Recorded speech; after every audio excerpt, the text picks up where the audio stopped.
2021 के अंदर एक मेजर डेवलपमेंट थी, और वो मेजर डेवलपमेंट क्या थी उल्फत, कि पाकिस्तान ने पहली दफा इंडिया के खिलाफ, इंडिया जो पाकिस्तान के अंदर पाकिस्तान के खिलाफ इंफॉर्मेशन वॉरफेयर कर रहा है, तो बुनियादी तौर पे पहली दफा पाकिस्तान ने इंटरनेशनल लेवल के ऊपर इंडिया के प्रोपोगेंडा को डिफ्यूज करने की कोशिश की। उल्फत बेटा, इस मत के अंदर जो ठीक हो गया, यूरोपियन यूनियन के एक थिंक टैंक ने इंडियन प्रोपोगेंडा लैब को एक रिपोर्ट के अंदर पब्लिश किया, जिसको कहते हैं हम यूरो डिस इन्फो लैब। यानी यूरोपियन यूनियन के अंदर से इंडिया जो पाकिस्तान के खिलाफ प्रोपोगेंडा कर रहा है, उस रिपोर्ट को क्या नाम दिया गया है?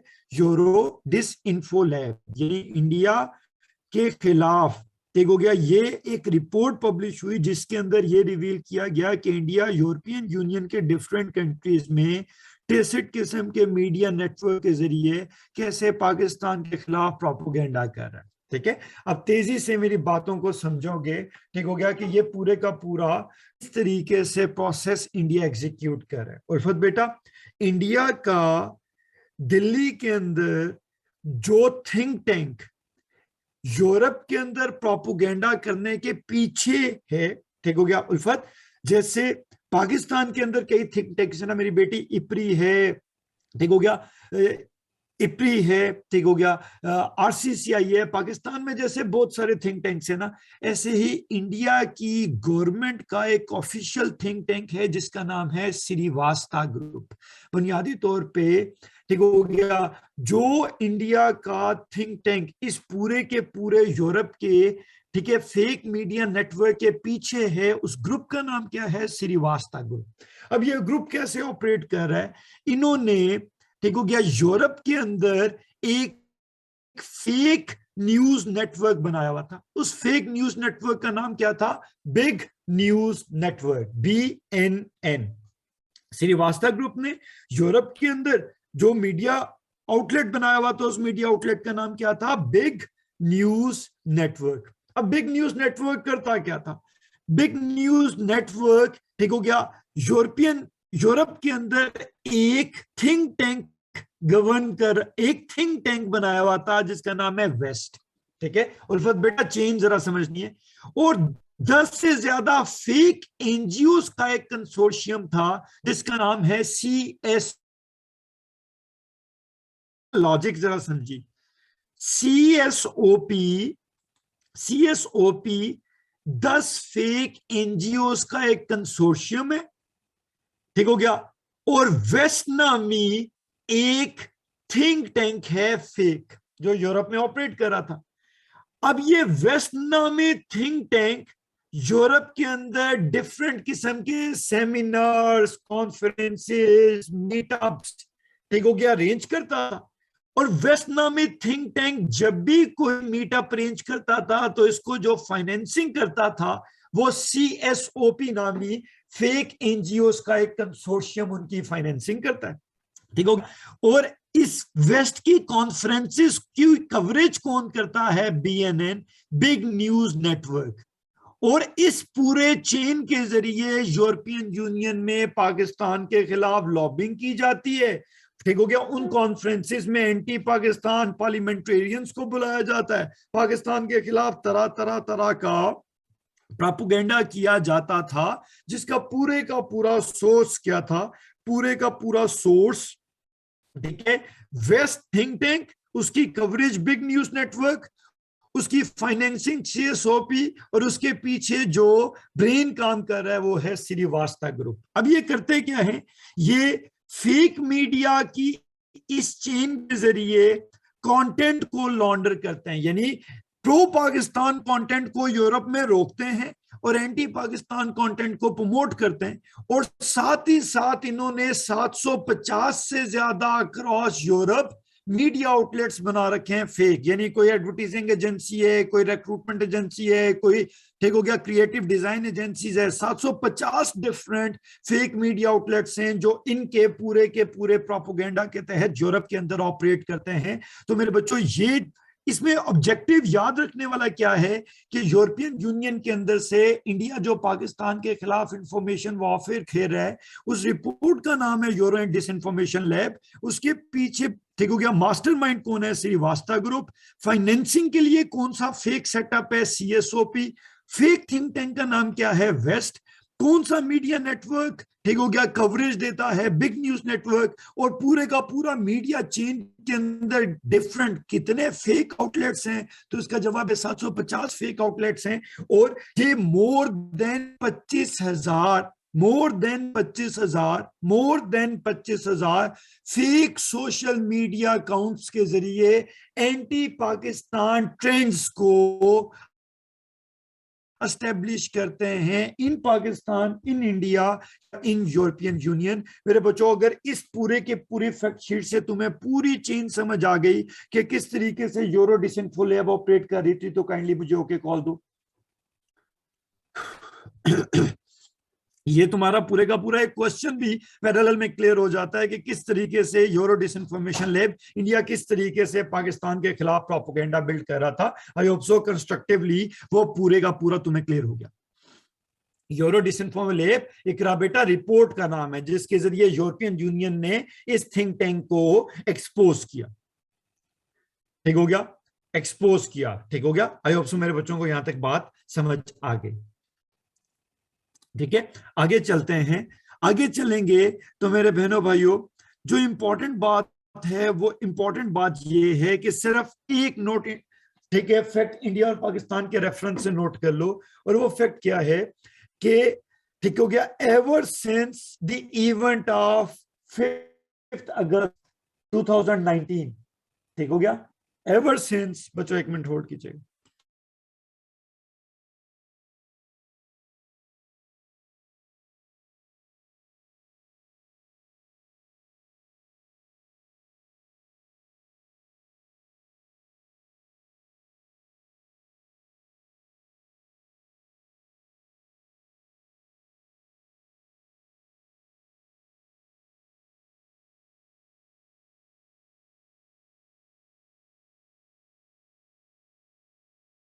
मेरे बहनों भाइयों यहां तक बात समझ आ गई। अच्छा, जो दूसरी चीज आप लोगों ने समझनी है वो ये समझनी है कि एवर सिंस 5 अगस्त 2019, जब इंडिया के अंदर आर्टिकल 35 से और 370 की वो 2019 को आर्टिकल 35 से 370 को इंडियन कॉन्स्टिट्यूशन में रिवोक किया गया, जो बुनियादी तौर पे कश्मीर को स्पेशल स्टेटस देने के आर्टिकल थे। उस वक्त से लेके आज तक पाकिस्तान और इंडिया के अंदर स्टेट लेवल पे सिर्फ एक मेजर इंगेजमेंट हुई है, और वो हुई है 23 मार्च 2021 को, जब ठीक हो गया सेक्रेटरी लेवल पे पाकिस्तान का वफद गया बाई रोड वाघा बॉर्डर के रास्ते इंडिया, और वहां पे उनकी इंडियन हुक्काम के साथ ठीक हो गया इंडस वाटर ट्रीटी के एक सेगमेंट पे बात हुई। अब इस क्या है, फैक्ट ये है कि पाकिस्तान ने इंडस वाटर ठीक हो गया मीडिएशन काउंसिल को रिपोर्ट कर रखा था कि दरियाए चनाब के ऊपर इंडिया इलीगली 2 डैम्स बना रहा है, तो उन 2 डैम्स के ऊपर ये बातचीत हुई। तो जरा इंपॉर्टेंट बात, ठीक है, इस गुफ्तगू में मैंने अपने भाई को 4 बातें करवा दी। आर्टिकल 35 से 370 कब रिवोक हुआ था, ठीक है, 5 अगस्त 2019 को रिवोक हुआ था। उसके बाद पाकिस्तान और इंडिया के दरमियान कितनी मेजर ठीक हो गया स्टेट लेवल पे डिप्लोमेटिक एंगेजमेंट्स हुई है, ऑफिशियल सिर्फ एक, वो कब हुई है, वो 23 मार्च 2021 को हुई है। ठीक हो गया, किस लेवल पे हुई है, सेक्रेटरी लेवल पे हुई है। मुद्दा क्या था, मुद्दा था ठीक हो गया चनाब रिवर के ऊपर इंडिया 2 इलीगल डैम्स बना रहा है, पाकिस्तान की उसके ऊपर कंप्लेन इंडस वाटर कमीशन के ऊपर, देखिए इंडस वाटर कमीशन के ऊपर ये बातचीत हुई। और इंडस वाटर कमीशन के ऊपर ये जो बातचीत हुई ये 23 मार्च 2021 को हुई। मेरे बहनों भाइयों, अगर ये तुम्हें 4-5 एमसीक्यू सारे के सारे क्लियर हो गए तो मुझे ओके कॉल दो।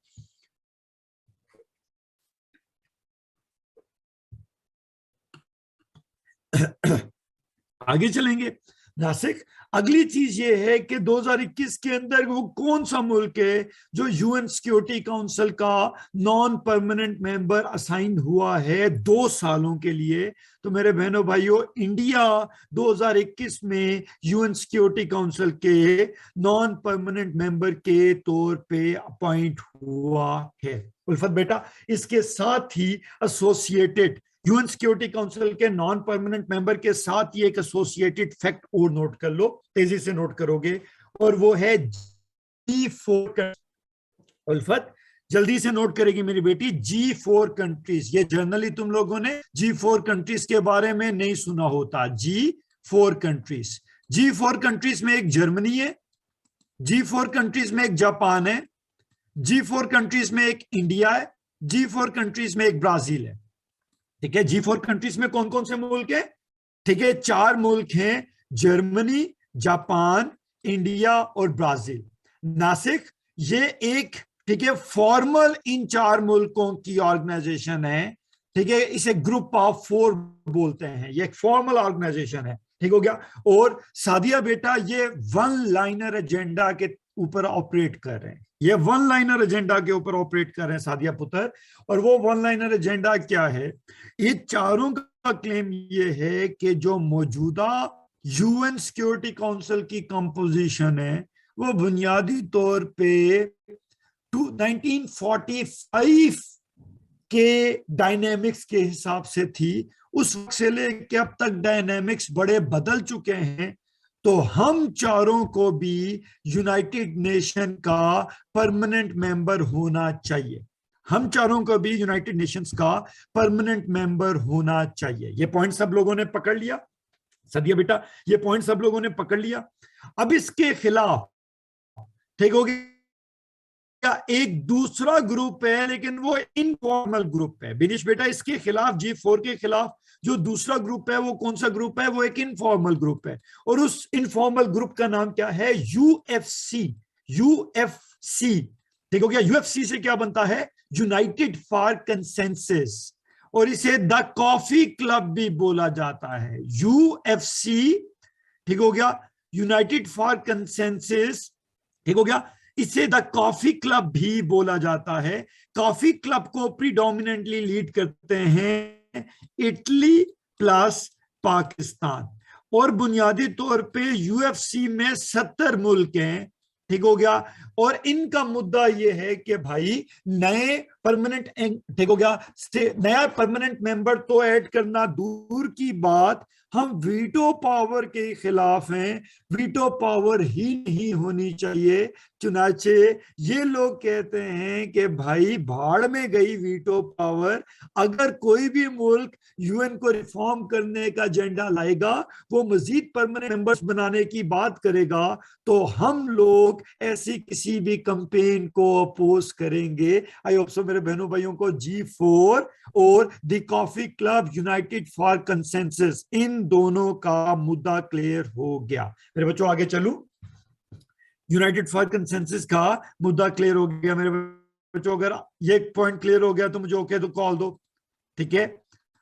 अच्छा जी, आगे चलते हैं। ठीक है सादिया पुत्र, अफगानिस्तान के बारे में इश्यूज बड़े इंपॉर्टेंट है ना बेटा। नो एग्जैक्ट फिगर,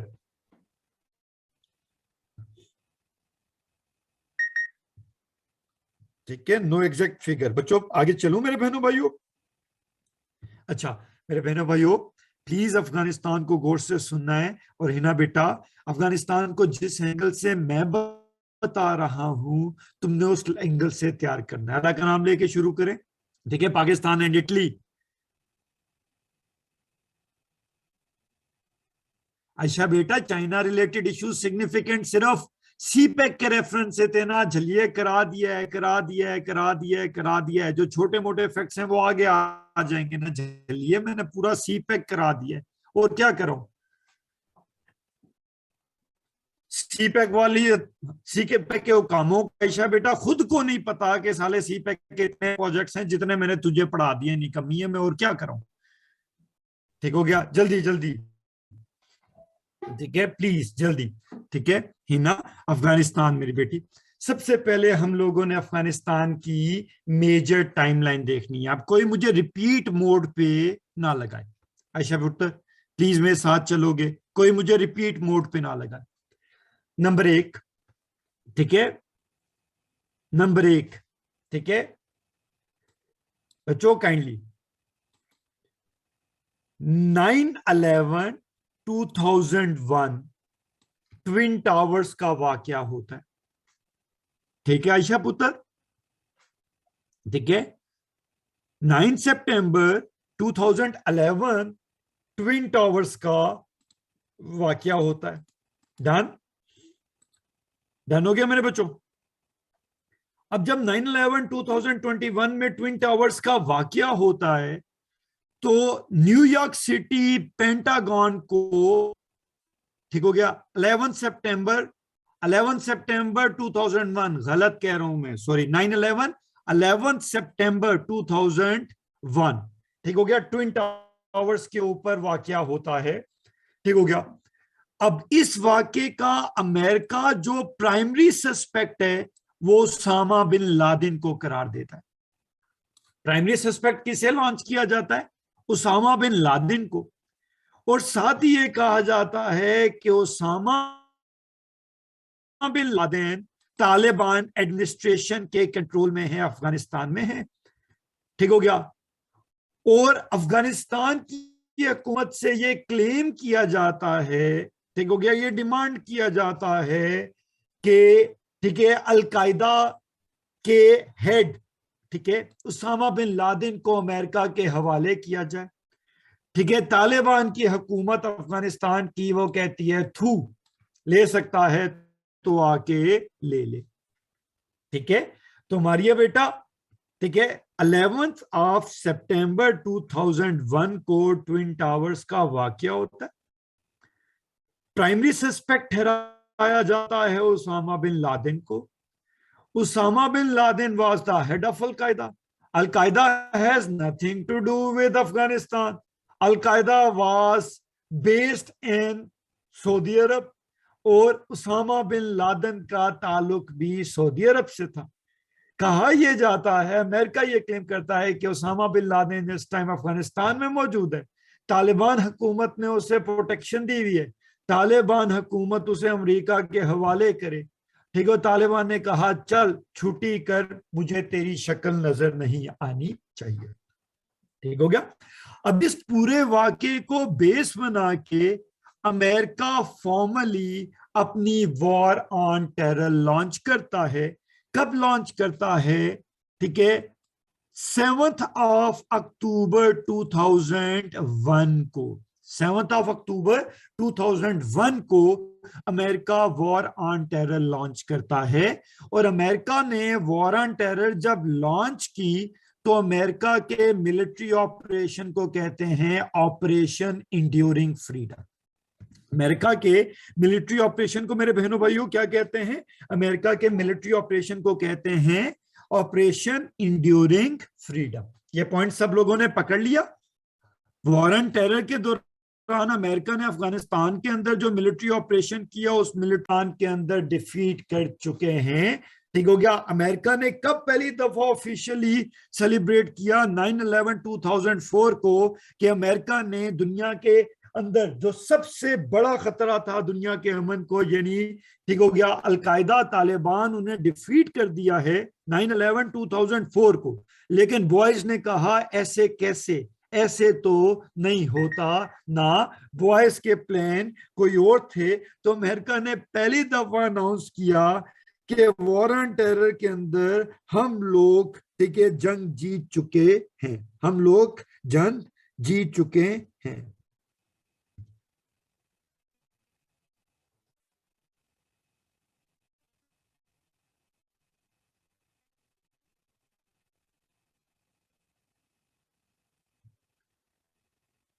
यहां तक मेरे बच्चों को बात समझ आ गई? यहां तक मेरे बहनों भाइयों को बात समझ आ गई? ठीक है।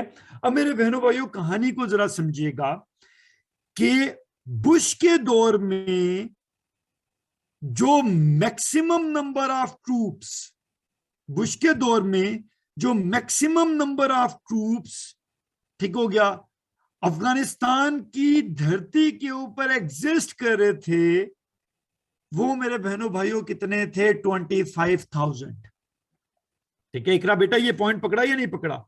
जब बुश ने 2009 में इक़्तिदार छोड़ा तो उस वक्त जो total number of troops exist करते थे, अमेरिकन ट्रूप्स, मैं नेटो ट्रूप्स की बात नहीं कर रही, सिर्फ अमेरिकन ट्रूप्स की बात कर रहा हूं मैं, तो जो मैक्सिमम नंबर ऑफ ट्रूप्स वहां पे एग्जिस्ट करते थे वो कितने करते थे इकरा बेटा? 25,000। और Obama through out election campaign कहता रहा कि मैं इस नंबर को रिड्यूस करूंगा, लेकिन instead of reducing the number, Usman, जैसे ही, ठीक है, जैसे ही ओबामा इक़्तिदार के अंदर आया तो उसने ट्रूप्स को रिड्यूस करने की बजाय उसने ट्रूप्स को इंक्रीज करना शुरू कर दिया। तो उसने ट्रूप्स को रिड्यूस करने की बजाय ट्रूप्स को इंक्रीज करना शुरू कर दिया हो गए। और जो हाईएस्ट टैली ऑफ ट्रूप्स थी वो थी 2011 में, ठीक हो गया, ओबामा ने 17,000 एडिशनल ट्रूप्स को एक गो में सेंड किया, ठीक हो गया। 2009 में कितने थे? 25,000, आहिस्ता आहिस्ता बढ़ाता रहा। 2011 के अंदर उसने 17,000 प्लस ट्रूप्स को, ठीक है, सऊदी अफगानिस्तान के अंदर भेजा। और इसने जो मैक्सिमम, ठीक हो गया, टैली थी वो 50,000 पे पहुंचा दी। तो सवाल ये पैदा होता है कि highest number of American troops किस साल के अंदर थे? तो इसका जवाब है 2011 से 2012 के एंड तक, पूरे के पूरे 20 ईयर ऑफ मिलिट्री ऑपरेशन के दौरान अमेरिका के हाईएस्ट ट्रूप्स थे अफगानिस्तान में, जिनकी फिगर थी 50,000। और 2012 के बाद आहिस्ता आहिस्ता ये फिगर रिड्यूस होना शुरू हो गई। मेरे बहनों भाइयों को यहां तक बात समझ आ गई?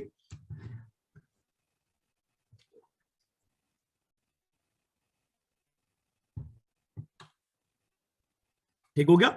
अब मेरे बहनों भाइयों, होता क्या है कि ओबामा, ठीक है, 50,000 तक ट्रूप लेके गया और 2012 के बाद उन ट्रूप्स को कट लगाना शुरू किया। अब मेरे बहनों भाइयों, होता क्या है कि जिस टाइम ओबामा ने ऑफिस छोड़ा तो उस वक्त 5,500 अमेरिकन ट्रूप्स मौजूद थे अफगानिस्तान के अंदर। 5,500 अमेरिकन ट्रूप्स उस टाइम मौजूद थे, ठीक हो गया, ठीक है, अफगानिस्तान के अंदर। डोनाल्ड ट्रंप आया तो डोनाल्ड ट्रंप ने, ठीक हो गया, आते ही अनाउंस ये कर दिया कि ये एक फ्यूटाइल वॉर थी जिसके ऊपर ट्रिलियंस ऑफ डॉलर्स खर्च किए गए, मैं मिलिट्री ऑपरेशन को कंटिन्यू नहीं करूंगा। और इसने सिग्नल ये दे दिया कि मैं आहिस्ता आहिस्ता अपने सारे ट्रूप्स को विड्रॉ कर लूंगा। यहां तक मेरे बच्चों को बात समझ आ गई? ठीक है। अब मेरे बहनों भाइयों, अगली बात को जरा समझिएगा।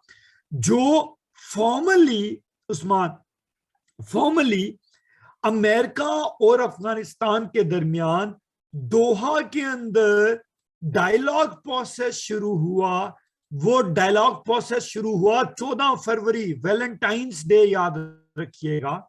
जो फॉर्मली दोनों मुल्कों के दरमियान डायलॉग प्रोसेस शुरू हुआ वो वैलेंटाइन डे ऑफ 2019 को शुरू हुआ, यानी, ठीक है, 14 फरवरी 2019 को फॉर्मली, ठीक हो गया, ठीक है, मुज़ाकरात शुरू हुए, दोहा एग्रीमेंट, ठीक हो गया, दोहा के अंदर निगोशिएशन शुरू हुई बिटवीन अमेरिका एंड, ठीक हो गया, अमेरिका और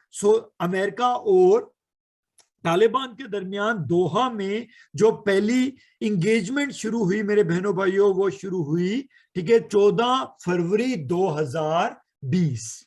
ठीक है। अब अब्दुल कदीर खान मेरे भाई, इसी के रेफरेंस से, ठीक है, इसी के रेफरेंस से मेरे बहनों भाइयों, ठीक है, जो अगली चीज है वो चीज ये है कि भाई कब दोहा एग्रीमेंट हुआ? तो दोहा एग्रीमेंट, ठीक है, 11 फरवरी 2020 को साइन हो गया। 11 फरवरी 2020 को यह एग्रीमेंट साइन हुआ।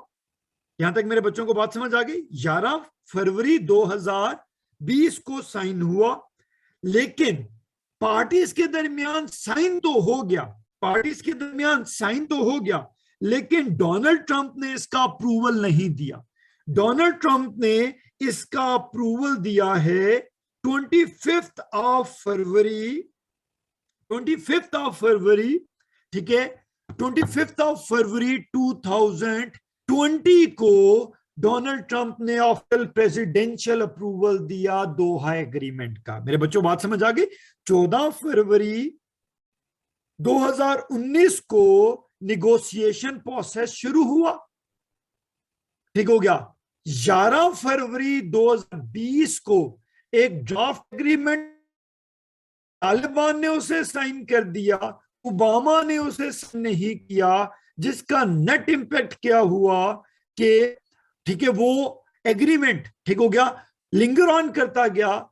जो अमेरिका में डोनाल्ड ट्रंप ने ऑफिशियल अकॉर्ड प्रोवाइड किया उस एग्रीमेंट को, वो किया 25 ऑफ फरवरी 2022 को चुनाचे, ठीक हो गया। जो अलवीजा बेटा फॉर्मल डेट है, जो फॉर्मल डेट है of approval of Doha agreement, implementation of Doha agreement, वो डेट है 25 ऑफ फरवरी 2020। मेरे बच्चों को यहां तक बात क्लियर हो गई तो मुझे ओके कॉल दो।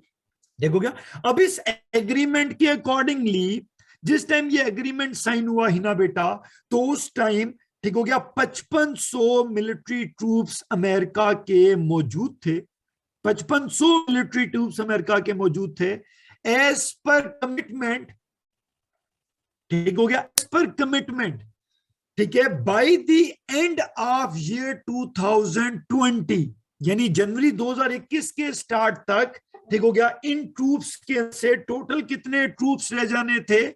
इन ट्रूप्स के अंदर से सिर्फ 2500 रह जाने थे।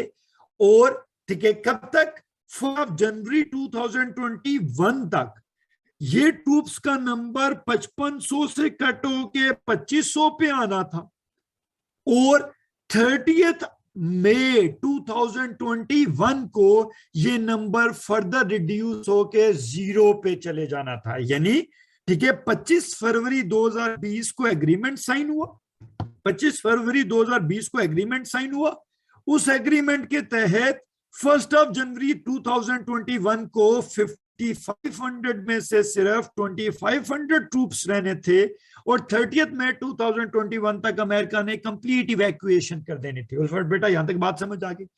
लेकिन होता क्या है कि 14 ऑफ अप्रैल 2021 को ठीक है जियो बाइडेन अनाउंस करता है कि हम लोग 30 मई को अमेरिका को ठीक है अफगानिस्तान को नहीं छोड़ेगी, बल्कि हम लोग 9/11 को ठीक हो गया, यानी 9/11 2021 यानी 20th एनिवर्सरी ऑफ ठीक हो 20th anniversary of 20th बर्सी of 9/11 के मौके के ऊपर हम लोग ठीक हो गया फॉर्मली अफगानिस्तान को इवैक्यूएट करेंगे। यानी मुआहिदा क्या था कि जो 2500 ट्रूप्स रह चुके हैं वो 30 मई तक निकलने का कि नहीं, हम 30 मई को नहीं निकलेंगे बल्कि हम लोग 11 सितंबर को निकलेंगे। तो बॉयज ने दिल में कहा कि अब तुम निकलोगे नहीं, अब तुम्हें निकाला जाएगा, अब तुम देखना कि हम कैसे वुजू के बगैर तुम्हें कुटेंगे।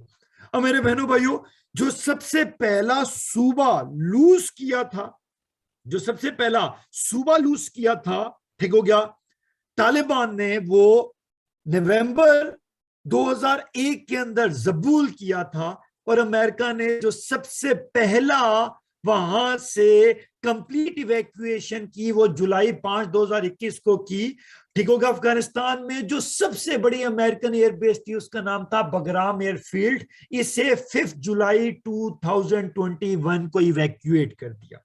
यहां तक मेरे बच्चों को बात समझ आ गई?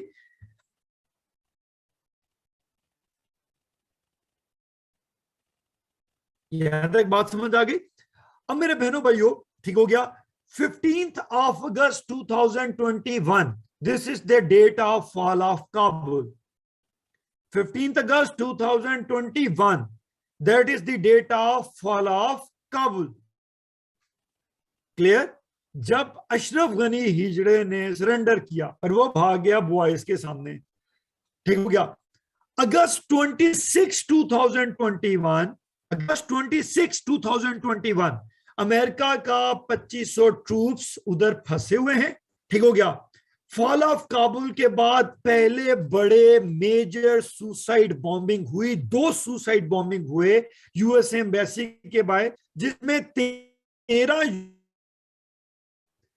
और 169 अफगानी मारे गए, जिसकी जिम्मेदारी, ठीक हो गया, दाइश, ठीक है, खरासान ग्रुप ने, ISIS के ग्रुप ने कबूल की, ठीक है। जियो बाइडेन ने 3 दिन का एक स्पेशल मिलिट्री ऑपरेशन परमिट किया और उन 2500 लोंडों को निकालने के लिए अमेरिका ने 6000 यूएस ट्रूप्स भेजे कि वो 6000 ट्रूप्स जाएं और उन 2500 लोंडों को वापस लेके आए, बगैरती और कमबख्ती की इंतहा है, ठीक हो गया। यानी 26 अगस्त 2021 को जब सुसाइडल बॉम्बिंग हुई तो 27 अगस्त से लेके 30 अगस्त तक, 27 अगस्त से लेके 23 अगस्त तक, ठीक हो गया, तो ठीक है, 3 दिन के अंदर अमेरिका के 6000 ट्रूप्स ने, ठीक हो गया, एक प्यारे से जानी के थ्रू अफगानिस्तान से अपने लुटी खुटी इज्जत वाले 2500 लोंडों को निकलवाया। चुनाचे, ठीक है, जिस रोज अमेरिका ने कंप्लीटली इवैक्यूएट कर दिया अफगानिस्तान की जमीन को, वो डेट थी 30th of August 2021, 11 days short of the declared date, जिस रोज अमेरिका के अंदर डिक्लेयर्ड डेट, जिस रोज अमेरिका ने 9/11 के 20वीं बरसी पे अफगानिस्तान से निकलना था, ठीक हो गया। अब अफगानिस्तान, पूरे अफगानिस्तान में, ठीक है, तालिबान की हुकूमत एस्टेब्लिश हो चुकी थी, मां सिवाय पंशीर वैली के।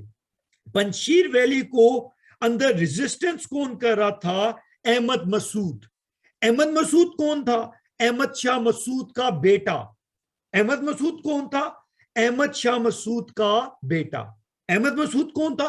अहमद शाह मसूद का बेटा, ठीक है, शेर पंशीर, ठीक है। पंशीर वैली को कैप्चर किया गया 6 सितंबर को। फॉल ऑफ काबुल कब होता है? 15 अगस्त। फॉल ऑफ पंशीर वैली कब होती है? 6 सितंबर। और तालिबान हुकूमत, ठीक है, तालिबान की इंटरिम हुकूमत हलफ कब उठाती है? 11 सितंबर। यानी जिस रोज अमेरिका ने यह नारा लगा के जाना था कि हम लोग, ठीक है, वॉर ऑन टेरर 20 साल के बाद जीत के वापस जा रहे हैं, उस रोज बुआए वहां पे हलफ उठा रहे थे।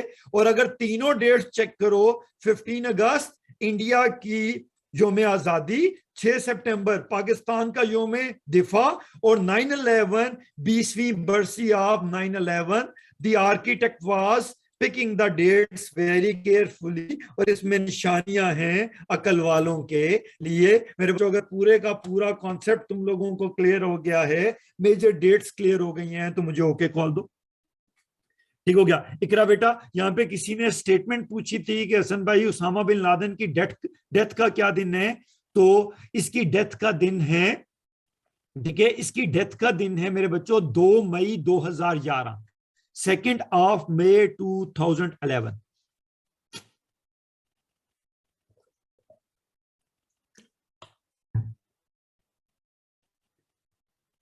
आगे चलो मेरे बच्चों, आगे चलेंगे। अच्छा बच्चों, मैं पता नहीं क्यों ये प्रिडिक्ट कर रहा हूं, ठीक हो गया, मैं पता नहीं क्यों ये प्रिडिक्ट कर रहा हूं, ठीक हो गया, पता नहीं क्यों, कि ये जो अफगानिस्तान की इंटरिम गवर्नमेंट है ना, ठीक है, ये जो अफगानिस्तान की इंटरिम गवर्नमेंट है, ठीक है, Panjshir valley, Ahmad Shah, Ahmad Massoud, son of Ahmad Shah Massoud, जो अफगान कोल्ड वॉर के दौरान, ठीक हो गया, नॉर्दर्न अलायंस के खिलाफ लड़ने वाला एक मेजर गुरिल्ला फाइटर था, अफगानिस्तान के अंदर गुरिल्ला वॉरफेयर का बानी। बच्चों आवाज का इशू आ रहा है तुम लोगों को?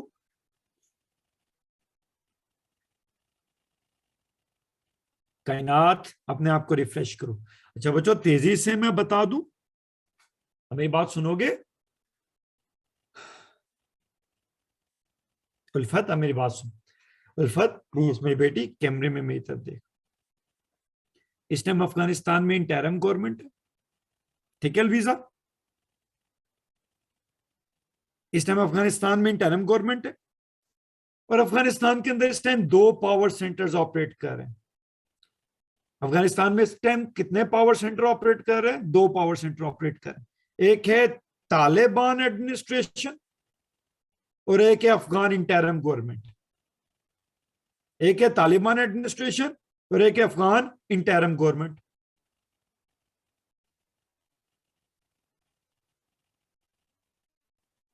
नासिक, मुझे तेरी बात समझ नहीं आई। अनम बेटा, किस बारे में मैं क्या प्रिडिक्ट कर रहा हूं?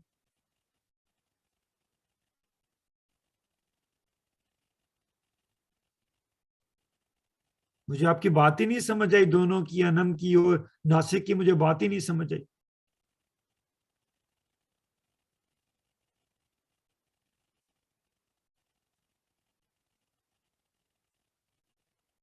मैं प्रिडिक्ट ये कर रहा हूं, मैं ये प्रिडिक्ट ये कर रहा हूं कि इनमें से किसी एक आध लोंडे का नाम वो जरूर बताएगा।